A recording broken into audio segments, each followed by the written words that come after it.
Hi friends, আজকে আমি যাচ্ছি কানসকুড়িতে। এটি নওগাঁ জেলায় মাতাজে হাটে অবস্থিত। এই কানসকুড়িকে ঘিরে অনেক গল্প কাহিনী রয়েছে। আজকে এই ভিডিওতে এই কানসকুড়ি সম্পর্কে কিছু আলোচনা করব। অটোতে চড়ে চললাম কানসকুড়ির উদ্দেশ্যে। সঙ্গে রয়েছে ছোট্ট ভাগ্নি। যেতেছে রাস্তার দুপাশে মনোরম সবুজ পরিবেশ। অবশেষে পৌঁছে গেলাম অলৌকিক এই কানসকুড়িতে। এই জায়গাকে ঘিরে অনেক গল্প কাহিনী রয়েছে। এই জায়গাতে আগে ছিল এক কুমোর পরিবার, যারা মাটিতে হাঁড়ি পাতিল তৈরি করত। পরিবারে ছিল একটি বৃদ্ধ লোক ও তার ছেলের বউ আর ছোট্ট একটি শিশু সন্তান। একদিন বৃদ্ধ লোকটিকে মা কালী স্বপ্নে দেখায় যে অনেকগুলো ধন সম্পদ দেবে, বিনিময়ে সেই শিশু সন্তানটিকে আগুনে সমাধিস্থ করতে হবে। তো যার ফলে একদিন সেই বৃদ্ধ লোকটি শিশু সন্তানটিকে ধরে নিয়ে গিয়ে যে হাঁড়ি পাতিল পোড়ানো ভাটা হয়, সে ভাটার মধ্যে একটি বড় হাঁড়িতে রেখে কিছু খইমুড়ি খেতে দিয়ে হাঁড়ির মুখটি ঢাকনা দিয়ে বন্ধ করে দেয় এবং আগুনে পুড়াতে দেয়। মা সারাদিন খোঁজাখুঁজি করে, বাচ্চাটিকে খুঁজে পায় না। বাচ্চাটির মা অনেক কান্নাকাটি করে।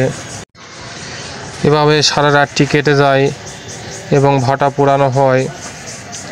কিন্তু ভাটা পোড়ানোর পর বৃদ্ধ লোকটি সারা রাত্রি চিন্তা করে যে সে ভুল কাজ করেছে, তাই সে ঠিক থাকতে পারে না। পরের দিন সকালবেলা বৃদ্ধ লোকটি তাড়াহুড়ো করে গিয়ে বৃদ্ধ লোকটি ঢাকনা খুলে দেখে সে বাচ্চাটি তখনও সেখানে খইমুড়ি খাচ্ছে। সে অলৌকিকভাবে বেঁচে যায় এবং অক্ষত থাকে। এই ঘটনাটি চারিদিকে ধীরে ধীরে ছড়িয়ে পড়ে।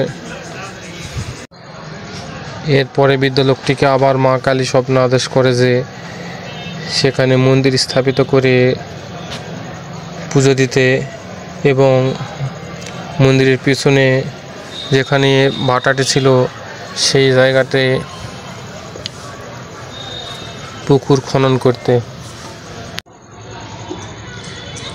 এরপরে বৃদ্ধ লোকটি মায়ের স্বপ্নাদেশ অনুসারে সেখানে মন্দির স্থাপনা করে পূজা অর্চনা করে এবং যেখানে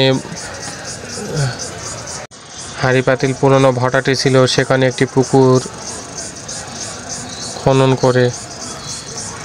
পরবর্তী সময়ে অলৌকিকভাবে সেই পুকুরে অনেক কানস মাছ দেখা যায়। পরবর্তী সময়ে সেই পুকুরে অনেক অলৌকিকভাবে কানস মাছ দেখা যায়। চারিদিকে এই গল্প ছড়িয়ে পড়ে এবং অনেক ভক্তবৃন্দরা এখানে আসে পূজা দিতে এবং কেউ কোনো বাসনা নিয়ে এই পুকুরে এসে সেই কানস মাছকে খই ছিটিয়ে দিলে সেই মনোবাসনা পূর্ণ হয় যদি সেই কানস মাছ খইগুলো খায়।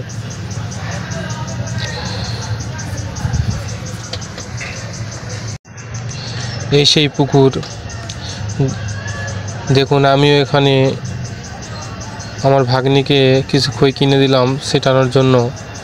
দেখুন কানস মাছগুলি কীভাবে খইগুলো খাচ্ছে। কোনো মনোবাসনা নিয়ে এখানে খইগুলো ছিটিয়ে দিলে মনোবাসনা অবশ্যই পূরণ হয়।